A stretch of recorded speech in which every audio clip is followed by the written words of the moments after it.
Good morning. Happy Sunday morning. It is a gorgeous Sunday morning here in Southern California. And I got to return this 2021 Indian Challenger back to the dealership by 9. So it's about 7:46. Figured I'd get out and take a little early morning ride. Enjoy just a little more time on this bike. So it is a brisk 67 degrees. Got my jacket on. And just wanted to come out and ride and kind of just give my thoughts on this bike. Like I've said, I'm not going to do a review. And maybe it's not a review. It's not a review. It's just my thoughts. What do I think about this motorcycle? The things I like, the things I don't like, and just overall, because, I don't know if you've taken demo rides before. I have, and a 10-minute loop around the block, led by somebody, in my opinion, is not really enough to get to know the bike. Now I know there are some places that will allow you to take it like on a self-guided tour, maybe like a 30-minute loop. But even then, it's just not, again, I don't think it's a great representation of the motorcycle. So I rented this one while I was out here on business, and I've had it for 24 hours. Went out yesterday and did a full day of riding. Well over 150 miles. I didn't have the odometer on, but we did some awesome riding out toward Julian, California, through some mountains. Sunrise Highway, I believe is what it was called. And we came down off the mountains to the coast, rode down the Pacific Coast Highway. So up on the freeway, I think I ran it through the works pretty well. So I just want to give you my thoughts on it. I just figured I'd come out this morning and take a little ride and just talk about this bike a little bit. So with that said, we're cruising down Harbor Drive here in San Diego, leaving the downtown area. I'm going to head down here toward National City and then probably get up on the freeway. It's early Sunday morning, so it should be wide open, and we can talk about this bike a little bit. But I thoroughly enjoyed riding it. I am a Harley guy. I don't know why. I just am. But I'm impressed. This bike is a beast. I don't have all the numbers and stuff on horsepower and stuff like that, because I don't know how many cubic inches it is, but water cooled, it is a beast. It will answer the call when you're wanting to ride it. When I was riding yesterday on the freeway, it was begging to go 80 miles an hour, and 80 with ease. It just, no rattle, no shake, smooth, I want to say 2,500 RPMs, cruise down the highway. It was awesome. So we're in a kind of ugly section of town here. I'm going to cut the camera off until we get back up on somewhere it looks a little nicer, and we'll talk to you in a few minutes. Alright, now that we're up here on the freeway, one thing I'm going to show you is pretty cool. You got this windshield, so I got a little wind buffering. I can just bring this windshield up a little bit, and boom, it puts me in a nice little bubble here. So I do like that, and I think Harley-Davidson is behind the power curve on this. This is awesome technology. I think it should be on all baggers. So let's talk about this Indian Challenger. Alright, so the first thing I want to talk about is the overall looks of the bike. I am a huge fan. Classic Indian style. Everything is kind of rounded and curved like the old school Indians. I love the paint scheme.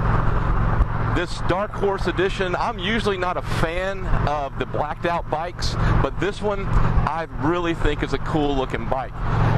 That's the reason I picked it. They had a chromed out one, my buddy Dave got that one, and it is a beautiful bike as well, but I really like the look of this Dark Horse. Some of the things that also, the iconic Indian head on the front fender, again, stands out that it is an Indian motorcycle. The engine is a super sweet looking engine, nice lines, nice color.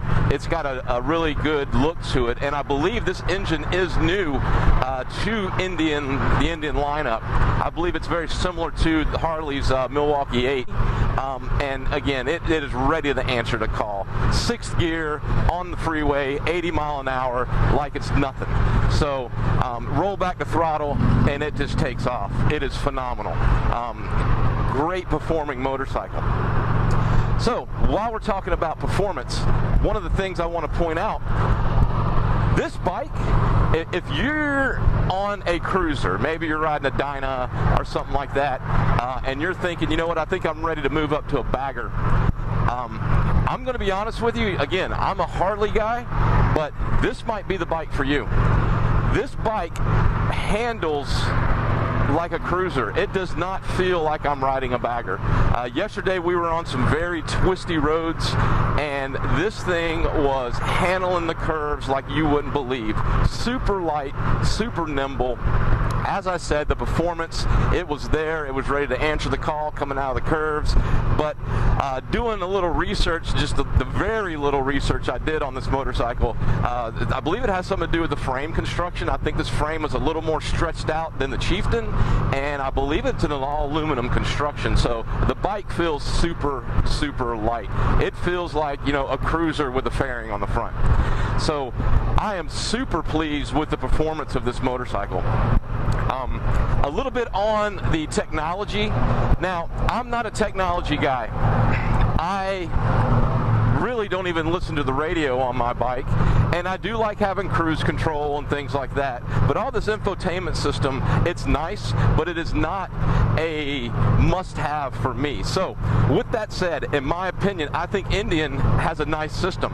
You've got GPS, you've got the stereo, you've got all the stuff that you need in the infotainment system. The controls for it, now again, coming off a Harley, all of your hand controls to me were a little clunky, just getting used to, because you have the single turn signal switch, the cruise over here on this side, your windshield control. The start's a little funky. It's kind of, once you get used to it, it's kind of cool. This is a power button right here. So that's how you power up the bike, and then you start and stop from this button. So a little different than, you know, having a fork lock on a Harley. But I got used to it as the day went on. The one thing that I kept doing yesterday was when I would go to hit my turn signal, I kept hitting the music button down here. This is kind of a stretch for me for this turn signal. Especially if you're, you know, navigating a turn or something like that, and you're trying to get your thumb over there to hit that switch. I kind of like Harley's little tap switches, one on each side.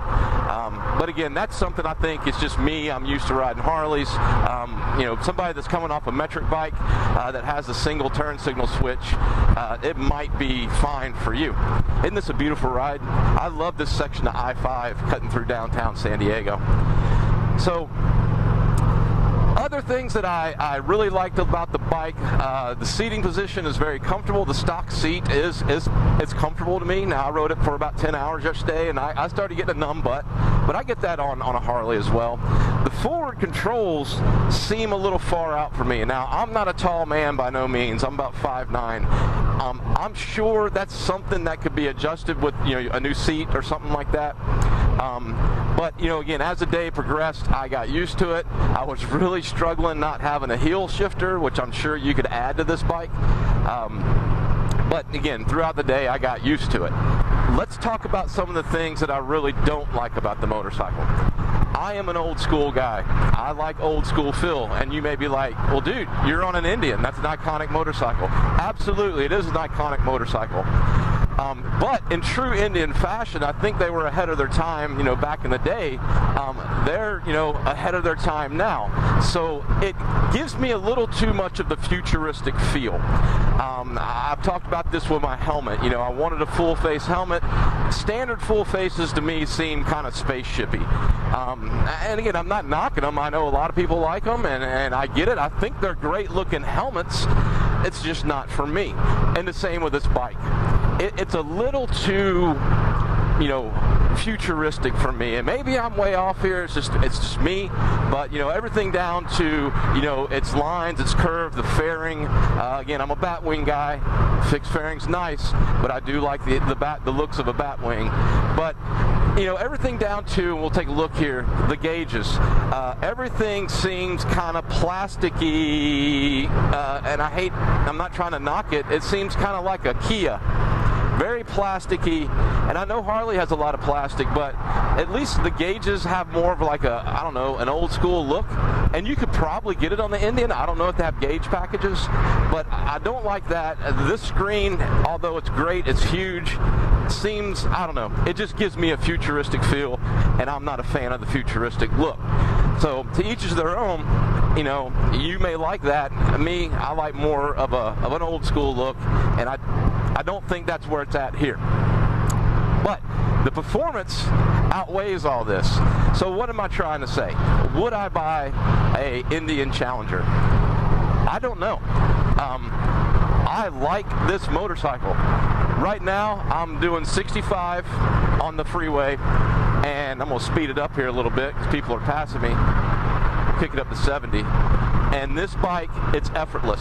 It is cruising along. I don't have any wind in my face. I'm getting a little bit of air around the sides. It has some little clip-on things down here. I think that might be an aftermarket thing. I don't know. But I am getting some air moving across me. Yesterday we were in some heat. I didn't feel any less air than I felt on my Ultra. It's a very comfortable ride, smooth, and this bike's got 6,000 miles on it, so I mean it's still a relatively new motorcycle, but it's nice and tight and handles well. So that's my thoughts on this Indian Challenger. Again, not a review. It's what I like about it, what I don't like about it. It is a solid platform. I would consider it if I was looking for a new motorcycle. And you don't know. My biggest thing is if I bought an Indian, I'd be afraid now I got all this Harley stuff, I'm going to have a Harley yard sale and get rid of all my Harley t-shirts and whatnot.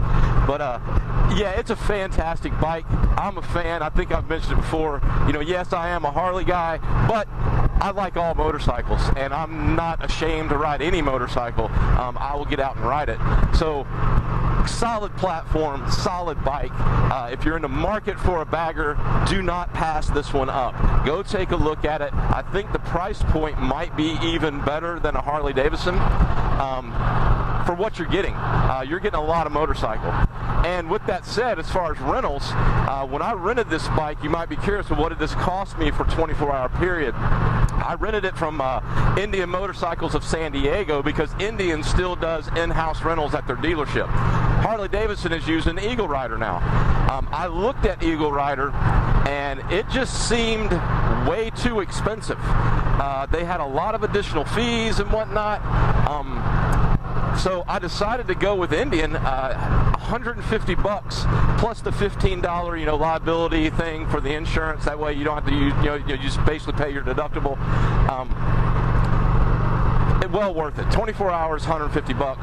Yeah, that's to me that's well worth it. I feel like I got $150 worth of entertainment on this motorcycle. I did check out another rental service. I guess it's like a ride share, where you're basically renting someone's actual motorcycle. I'm sure those bikes are vetted. I'm sure there's maintenance requirements and stuff like that. But I just like the safety net, especially when I'm this far away from home, dealing with a dealer. I mean, this Indian dealership, the guy was phenomenal. I got a number. I could call 24 hours if I had a problem. So really good. Really liked having that safety net. So that's it. Quick thoughts on the 2021 Indian Challenger Dark Horse. I've enjoyed riding this bike. I will have some ride videos out hopefully later on. But with that said, you guys be careful. You guys be safe. Keep that shiny side up, and we'll talk to you next time.